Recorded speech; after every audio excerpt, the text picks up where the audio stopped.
Hello and welcome to yet another episode of Body Garage here on TV47 with I, Sheila Chelangat.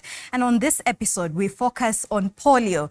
Now, remembering that every 24th October, the world marks the World Polio Day, a day that is observed to just raise awareness on the global efforts of eradicating polio, especially the role of vaccination in eradicating this disease. And with me in studio today, I have Dr. Lynette Lepore. How are you, Dr.? I'm very well, thank you. You look lovely. Thank you, you too. Thank you. Also, I have Rahab Kiranga, who is a champion of polio in Kiambu County. Uko vipi, Rahab? Iko salama kabisa.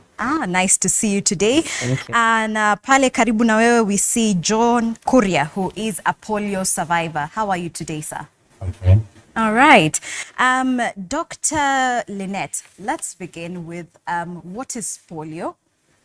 Who is affected by it, and at what ages does it now affect somebody? So polio is a neuromuscular disease, and what that means is that it affects the nerves of the muscles that we use. It causes paralysis, and that's one-sided paralysis. That's what we call unilateral paralysis. So when we define it, we say that it is a neuromuscular disease of unilateral flaccid paralysis. What flaccid means is that it's weak, just wobbles, yeah? Yes. Yeah, so who is affected? Who's affected is children under the age of 5.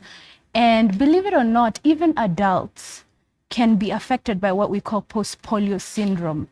And so those are the people who are affected, and we'll talk about that a bit. Yeah. Okay. You've said that children. So children of what ages, really? So under 5 years old, and the most at-risk group is within 6 months of life. 6 months of life. All right, let me bring in Rahab Kiranga. You said you're a champion of polio in Kiambu County. By champion first, what do you mean? By champion is, I mean, you are the advocates. You champion on the rights of children to have vaccine on polio. Yeah, basically we advocate that children should be allowed and should also have access because it is their right to have it. Even if we don't have campaigns, there is that provision in our hospitals. So when children are given birth to, they receive these vaccines. So I champion the rights for our children to have vaccine on polio because we need to eradicate polio. Yes. Now, let me take you back. Daktari has said that children are the ones who are affected, especially 6 months to about 5 years. Tell me your story. At what point did you get polio? Yeah, I was born a normal child like any other, and I grew up very well. According to my mom, I was able to walk at the early age of 7 months, and not even crawling. I just rose up and walked. So I progressed well, and when I was at the age of 1.5 years, my mom decided, because she was a cashew laborer in a coffee plantation, so she decided that I can be joining the other siblings. You know, those days you were born every year, every 9 months, a child, every 9 months. So the other siblings were young and they were attending nursery school then. So they decided, my mom decided to take me together with the other to school, leave me there and go to work. Then when she comes back in the evening, she collects us from the school now together. So she comes back when I was 1.5 years and finds me down in flu and fever. So she decided to take me to the hospital, and that was the beginning of your journey. Yes, of the challenge I have now. Because when I was taken to the hospital, I got an injection, but I was not able to sit again. I was not able to stand again. I acquired paralysis from the hip downwards. Yes. Right. Let me also bring in John Kuria. You say you're a polio survivor. Yeah. What is your journey like? How did you contract it? What is the story behind you being a survivor? I was born like other children these days. But after something 2 years, I started developing fever, some other sicknesses here and there. My mother took me to the hospital where said that I had polio. Where I was admitted to Kenyatta for 2 years. So after getting treatment, I started feeling that I could not walk as I'm away. Had you been vaccinated? No. No. Yeah. All right, Daktari, you've had the stories. What is the current status of, polio in our region? So currently we have, let me just start globally. We are 99% successful in eradication of polio worldwide. And that 1%, that's us. Because we still have cases of polio in Kenya and in the region. This year, an environmental sample in Uganda bordering Kenya was found to have polio. And because of that, it has triggered a campaign for polio vaccination in Uganda. And some cases were also found in Kenya, in 3 counties in Kenya. And that has also triggered a concurrent vaccination campaign with Uganda. And so that's what's happening right now. Because of a certain strain of polio that we are calling vaccine-derived polio type 2 virus. And what vaccine-derived polio type 2 virus is that the oral vaccine gives us gut immunity. Polio is transmitted through fecal-oral route. So that means if I take water that has been infected with the virus, I get polio through my gut. And so what the vaccine does, the oral vaccine does, is that it is a live attenuated vaccine. It's a weakened version of the virus. It will go and trigger my immune system to fight against polio in my gut. And so when I do that for my children and for the community, everyone gets this immunity. And now, because we have immunized the community, the kind of virus that will be coming out of the fecal matter will be this weakened kind of virus, essentially giving immunity even to the community. Because now if the community comes into contact with this weakened virus, they also get vaccinated in a way. So now what's happening is, it is good because it will give that person and the people around them that kind of immunity. But it is not good for the one who has not been vaccinated because it gives the polio virus a chance to become intelligent. And so when the polio virus becomes intelligent, it has the capability of producing this kind of side effects like paralysis. That's becoming a dangerous strain. And that's what we call vaccine-derived polio type 2 virus. And that's what's in circulation right now in Kenya. Yeah. And at what point is a child given the polio vaccine? So there are 2 types of vaccines. There is the oral live attenuated vaccine, which is a weakened version of the live vaccine. And there is the injectable inactivated vaccine. So the oral one is the one that I've mentioned that gives you your self-immunity, and it also gives the community immunity. But the injectable one just gives the individual immunity. So basically, when children are born in Kenya, we give them the oral one immediately. Around 6 weeks, 10 weeks, 14 weeks, we give them the injectable ones. And it's part of, it's called a penta. It's part of a larger vaccine that has other diseases that we're immunizing against. But what essentially this means is that our community is still at the level of the oral. We are emphasizing so much on the oral one because we have such a large pool of unvaccinated community members. And so we have better chances of getting the community, even if it's secondary protection, protected by giving them the oral vaccine. And that's why there's so many campaigns that come up with oral vaccine. Now, when we graduate and we become a country that has essentially eradicated polio, we're going to move from giving the oral to just giving the injectable alone. So right now we're doing both. And how many times should someone get that vaccine? Is it just, you've said 2 times? Because we normally see these campaigns and sometimes people worry, is it really necessary for my kid to keep getting this vaccine every time? So there is no cap to booster vaccination. There is no cap to the number of times that we can give the oral vaccine, and that's because every time we detect it in our community, we have to do a fresh round of sensitizing the body to this virus and making the immune system strong. So that's why we do a lot of campaigns here and there on top of the regularly scheduled vaccination schedule for children. Daktari, are there any further symptoms and what is the transmission like?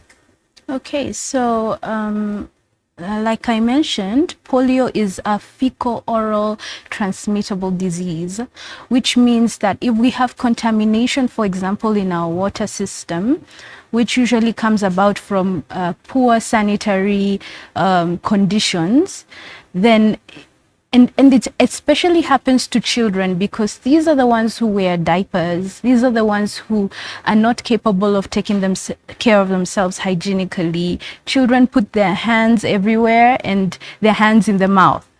And so this is how fecal-oral transmission occurs. So the virus is in a body of water, for example. This virus is taken through the oral route.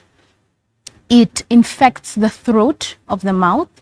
It infects the gut of the body. And there's a few theories of how this virus spreads to the neurological system. And one of those scientific hypotheses is that it spreads through the blood, because the gut is where all the food we eat is taken, the nutrients from the food is taken into the blood.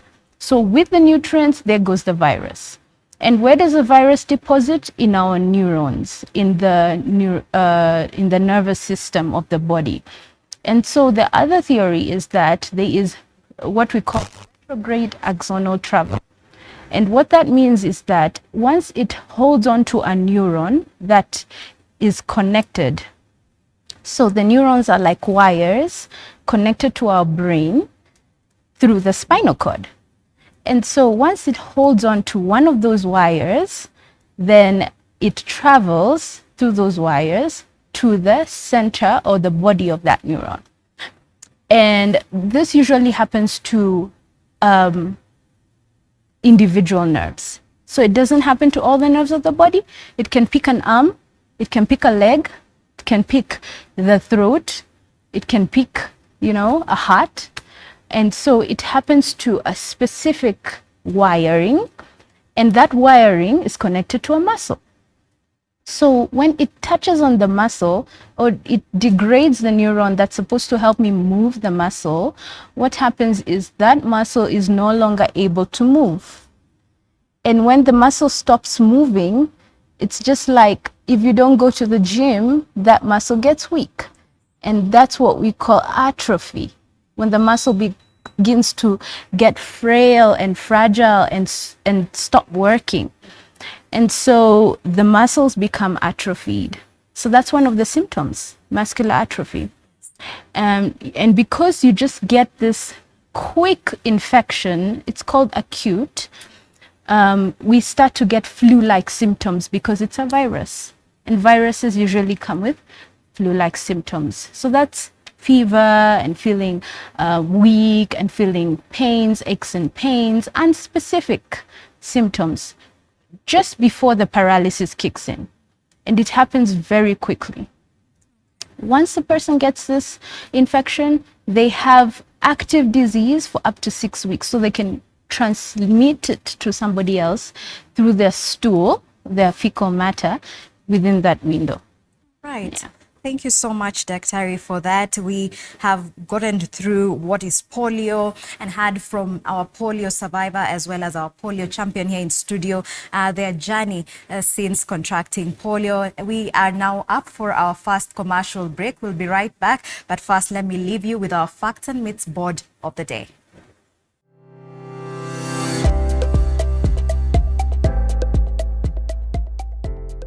Myths and facts about polio. Polio can only affect children. While children under 5 are most at risk and most commonly affected, polio can affect people of any age, especially in areas where vaccination rates are low. Adults can also suffer from post-polio syndrome after getting polio in childhood.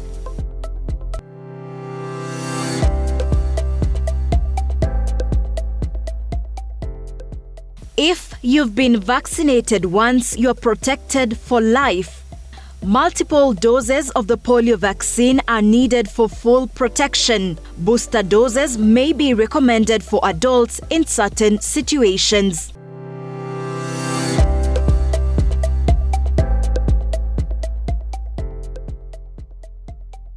Polio always causes paralysis. Most people who contract poliovirus don't show any visible symptoms. Only a small percentage develop paralysis.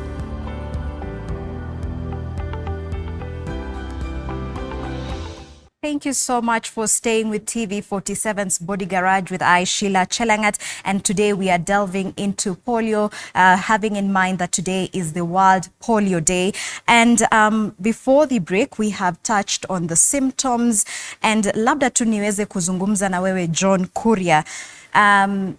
The long-term effects ya polio imekuathiri vipi? What are the long-term effects ambayo unaona nimepata baada ya kupata kuambukizwa polio? Nilipoambukizwa na polio imeniathiri kwa njia nyingi. Nake siwezi kutembea. Kuna kazi ambayo naweza jifanyia peke yangu kama sina support za crutches. Na vile naona kama sio polio, vile maisha yangu yalivyo sio angekuwa namna hiyo. Na labda pia ungetuzungumzia kuhusu treatment ya polio kwako imekuwa ni vipi? Unajua wakati huo nilipopata polio nilikuwa mchanga.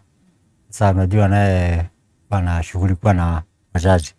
Sasa mama ndiye alikuwa anashughulikia kuwa na vaccination za polio. Hospitali zilikuwa mbali. Sasa ilibidi tu akasaidiwa na wasamaria wema mpaka akapata matibabu Kenyatta Hospital, ambapo nikaa kwa miaka 2. Nilipotoka sasa tena ikawa tena ni sumbuka, maana singeweza kutembea na ndugu yangu. Ilibidi sana nisaidiwe na simiti za kutembea na pia kutafutiwa shule ambaye ingenifaa ya wale watu wa kuna ulemavu.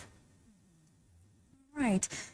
Daktari, perhaps you could now elaborate more on the long-term effects of polio on survivors like John.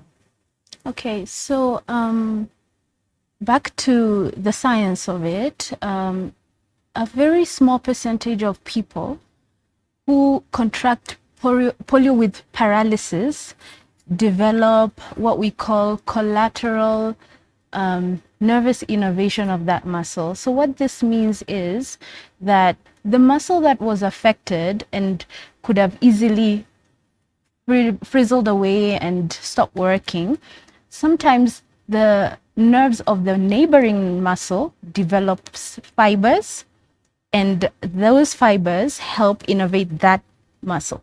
So you find kids who suffered from it and they recover.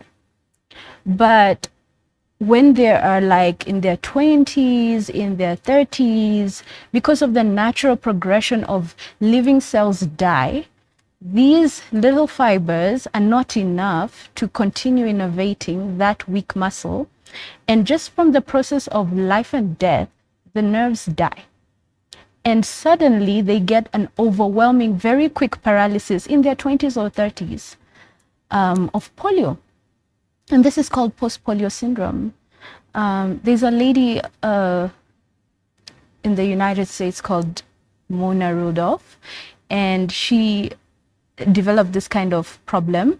Those days in the United States, they used to put people with this kind of polio in a breathing machine. It's called iron lung. So this machine basically acted like a pressure chamber to pull the lungs open and push the air out, pull and push. And just because of this syndrome called post-polio syndrome, so many children in the 90s were stuck in this machine. And that's how far we've come right now. Because of vaccination, we don't have such cases. We don't have such a common occurrence of such cases, you know. But that's the danger of having polio, because not only do you have to worry about whether you get better when a child is sick, but they also have to worry about, is it going to come back when I'm 20, when I'm in my prime, when I'm 30?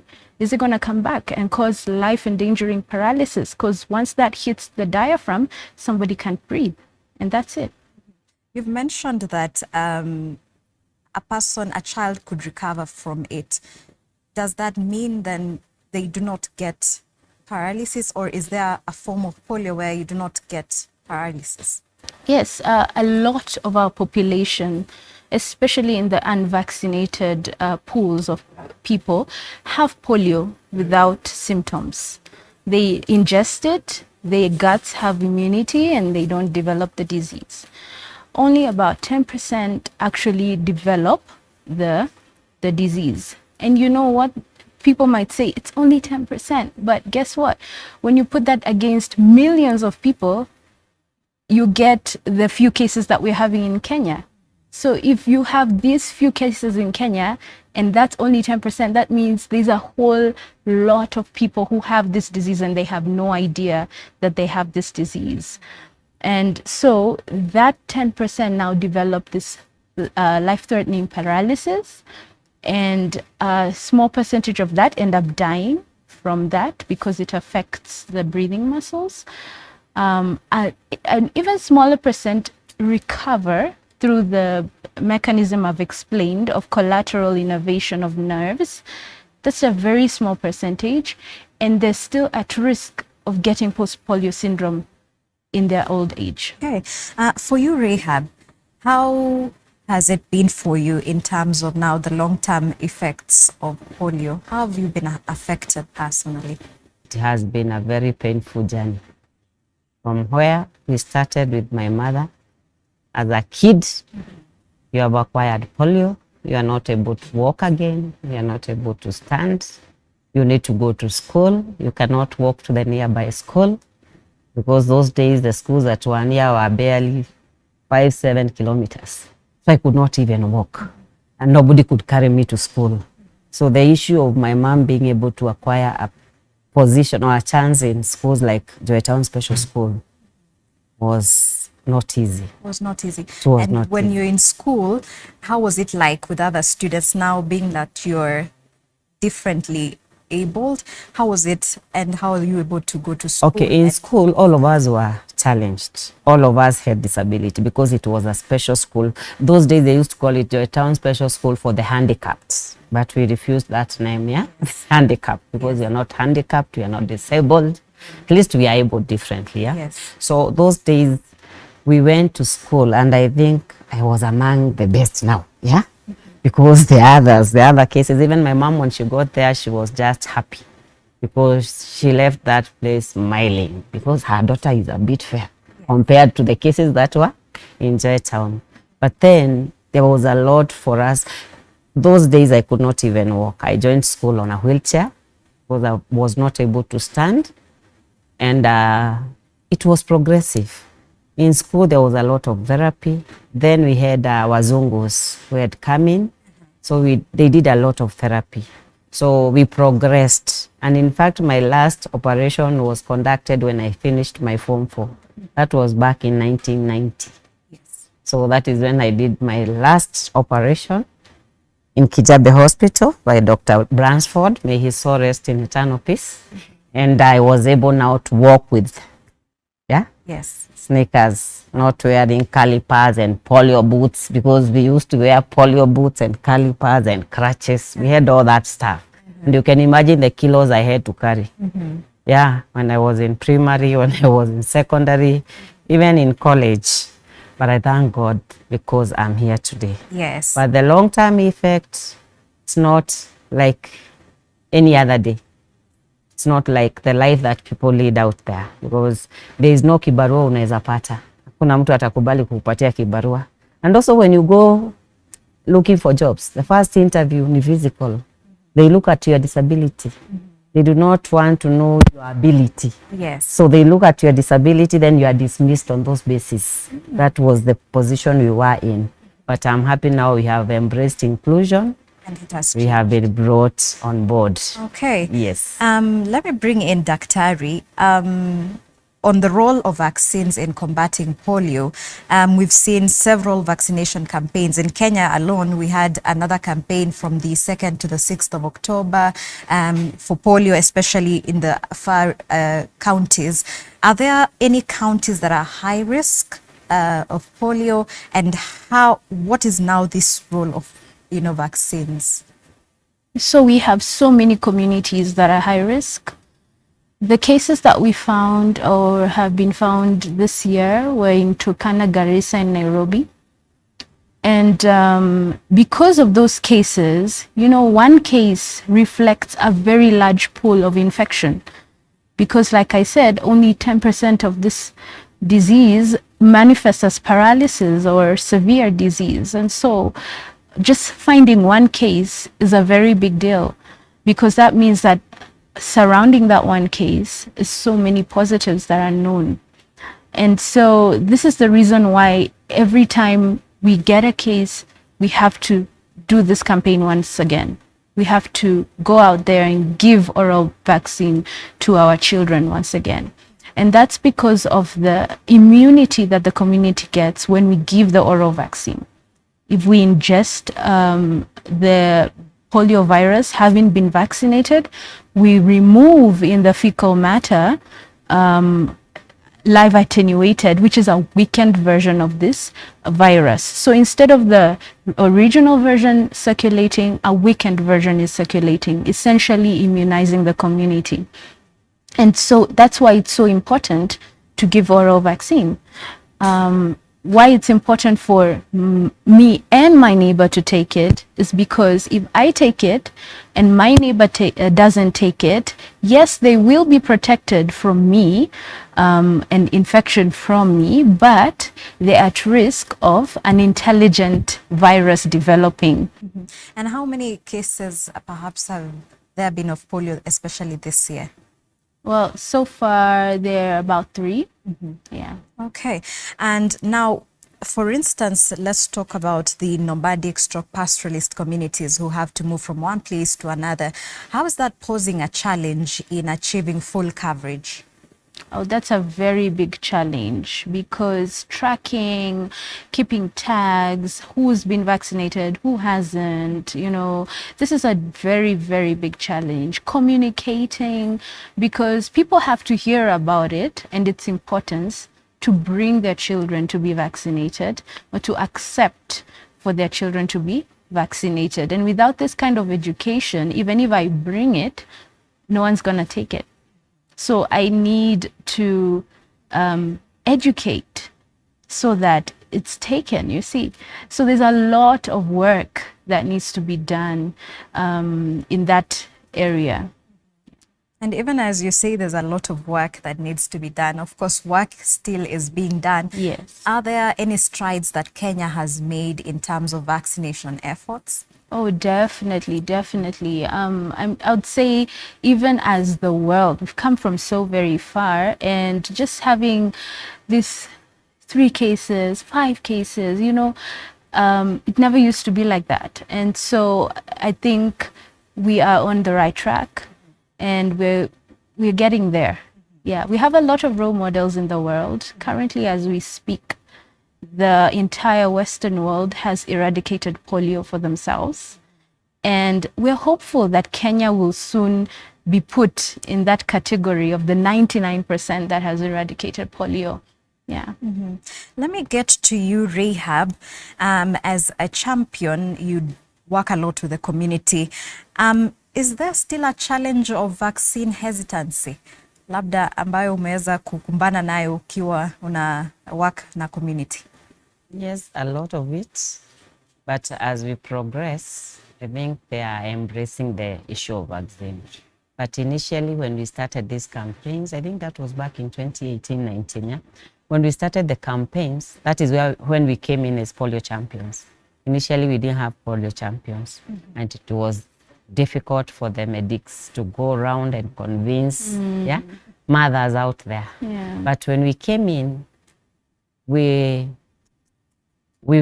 paraded us as polio champions, paraded as live cases.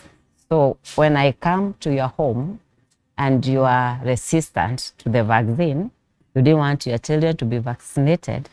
When you see me walk with my crutches, the first thing you want is to have your child vaccinated, because you do not want your child to end up like Rahab and others. So we have progressed well. I've been visiting several homes. So it has not been easy, but it is also not bad. Yes, at least wanaenda sasa wakikubali. Wakikubali, yes. All right. And also for the welfare of their children, hakuna mtu anataka kuwa na mtoto ako na disability, because it's not easy to bring up a child with disability. Yes. So normally I share my stories with mothers, because the issue is the mother. My colleague John said the mother. I say the mother. It's not that our fathers were absent. They were present. But our mothers took care of us. So it's about the mother. It's not about the father. It's not. And in most resistances, it is the fathers. Ndio wanakata, sio wa mama. Okay. So we keep telling them, you mothers, it is about you. All right. Yes. That is so much insight on what it looks like, you know, from the community perspective. And of course, we have seen the strides that Kenya has actually made in terms of vaccine efforts and ensuring that we try at least and be on the list that have eradicated polio. And that now takes us on our second commercial break. Do not go too far. We'll be back in a few.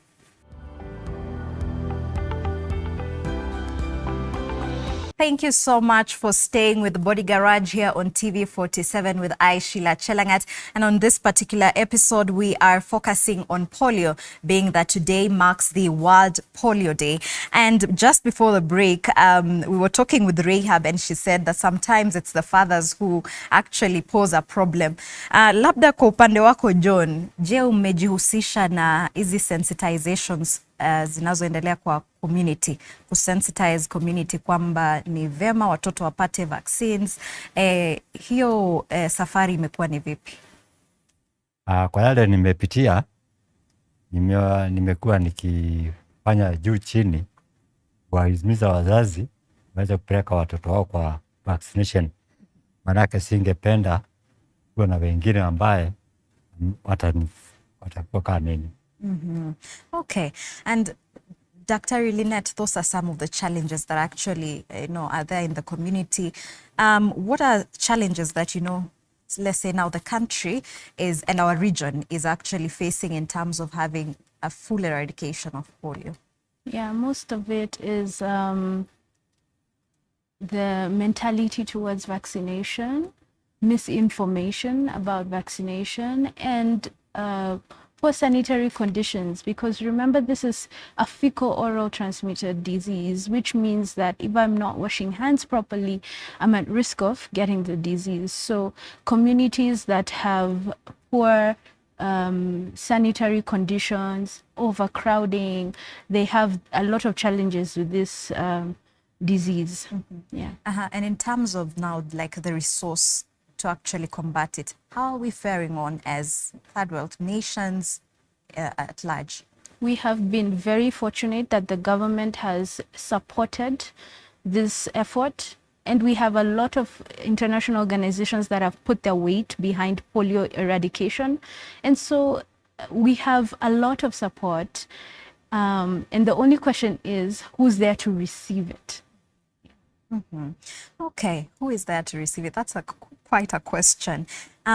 You've mentioned washing hands. Are there any other preventative measures against contracting polio? The only other prevention is vaccination. It's only vaccination? Yes, because polio is incurable. Mnapotembelea communities kwa ground, huwa mnawaambia wafanye nini ili at least to keep polio at bay? Kama venye daktari amesema, mambo ya sanitation, usafi ni nambari moja. We need to observe usafi. And also like she has said, the vaccine issue. Polio inaanza tu mtoto anapozaliwa. So tunahimiza wazazi, maana still kunao ambao wanapata watoto wakiwa nyumbani, hawaendi hospitali kuzalia huko. So tunawahimiza sana, hata kama mtoto unampata kuwa nyumbani, umpeleke ndio aweze kupokea chanjo. Because what we have seen is there was a time we had shortage of vaccines, yeah? Na wazazi walikuwa so discouraged because hata ukienda hakuna vaccine, unatumwa this facility. They were moving from one facility to the other, and we had to come in, and especially as champions, kuhimiza the serikali iweze ku ensure that it is a priority. Wakati wananunua madawa, vaccine iwe ni priority, kwa sababu ukipita hiyo stage na upate huu ugonjwa wa polio, hakuna tiba, hakuna tiba. There is no cure for polio. If you acquire polio, that you are condemned for life.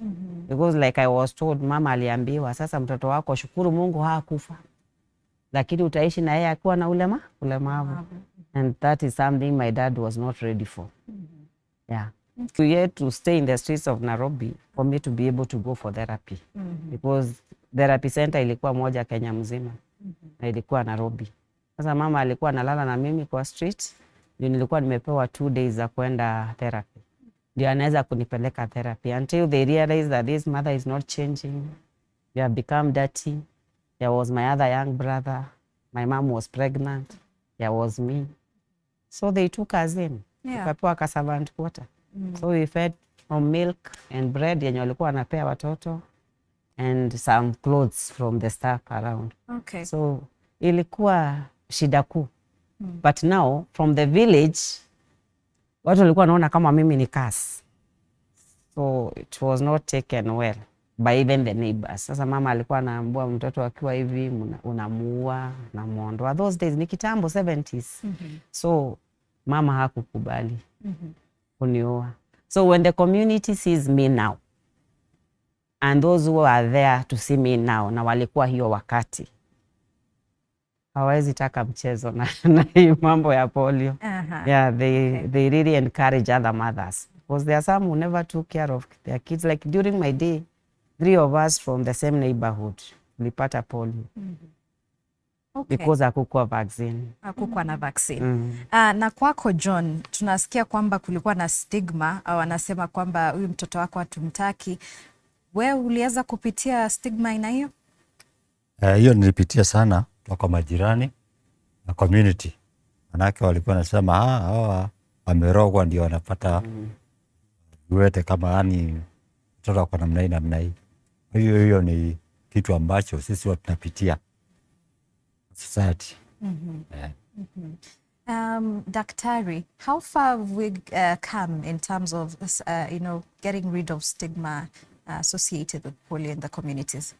So it just depends on the education of the community, and that's why we are here today, because the more we talk about these issues, the more we dispel myths and empower the community to accept those who have been affected by polio, and also to having been armed with information to go and vaccinate their children or go and prevent the disease from happening in their own homes.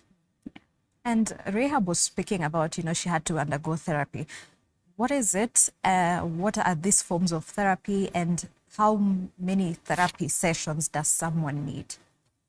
So polio is a very brutal disease once you get the paralysis version of it. And it requires so much work to keep the patient alive and to keep the patient functional. And depending on how the disease has attacked, on which nerve has the disease attacked, that's the level of disability that we get to see displayed. So if the polio just attacks one leg, that's the level of disability we'll see. But if the polio attacks what we call the bulbar region of our brain, then it can even attack the vocal cords, it can attack the breathing muscles, it can attack muscles that are crucial to life. And so, depending on the level of paralysis or the level of disability, now that's where we start to see different levels of therapy coming in.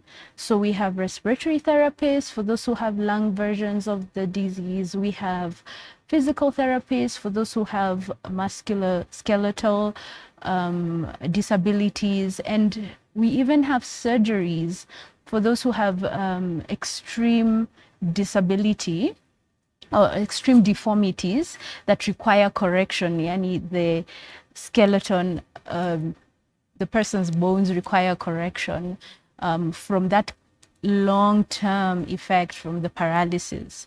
Yeah, so there's so many levels of care and no cure. Yeah. Okay.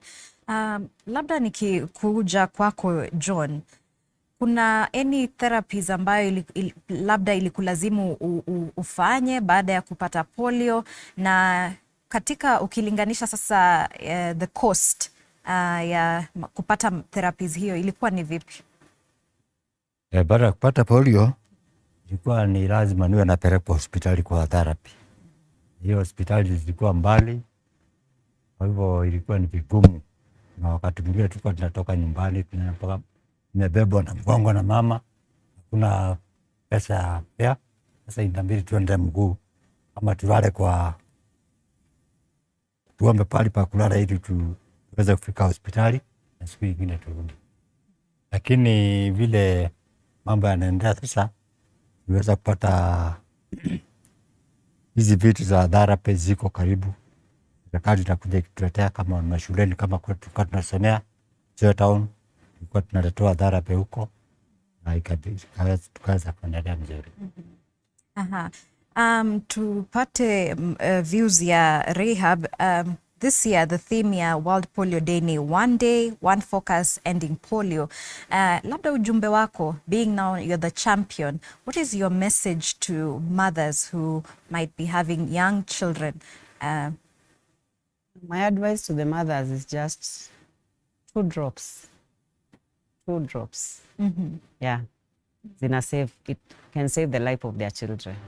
So wakubali tu watoto wapewe hizo 2 drops. Inawekwa tu kwa mdomo, anameza, haina mambo mengi, na itahakikisha huyo mtoto hatapata polio ambayo ni paralysis ama ulemavu. Na ukipata ulemavu, maisha yako yote ndio hivyo. Hakuna gear reverse. So for the mothers out there, kindly, that 2 drops, allow your children to get them. To take them. Yeah. That's a powerful message there, Rehab. Kwako John, swali la mwisho kwako, ujumbe wako kwa wazazi ni upi? Mimi ningependa kuambia wazazi wafuate maagizo ambao wanapewa na daktari, ili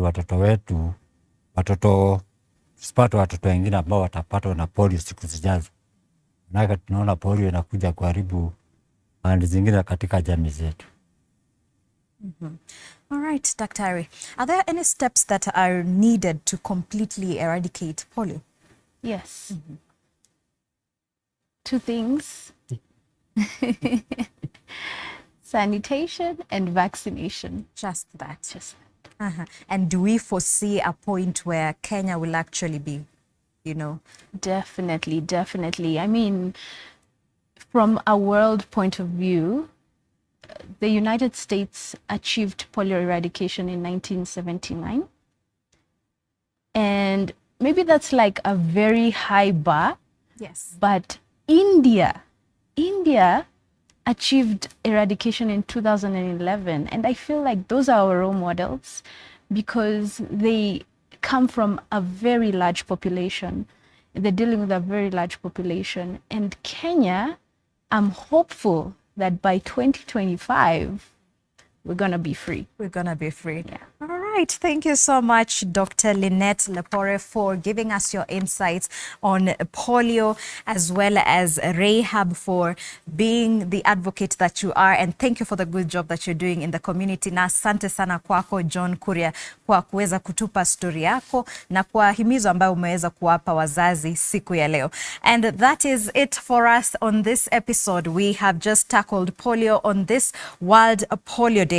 And, we are hoping that by 2025, 2025, we would be able to completely say that Kenya has eradicated polio. We have made strides, but we can still do so much more by just two things: sanitization as well as vaccination. And thank you for staying with me, Sheila Chelangat. Until next time, let me leave you with the health tip of the day.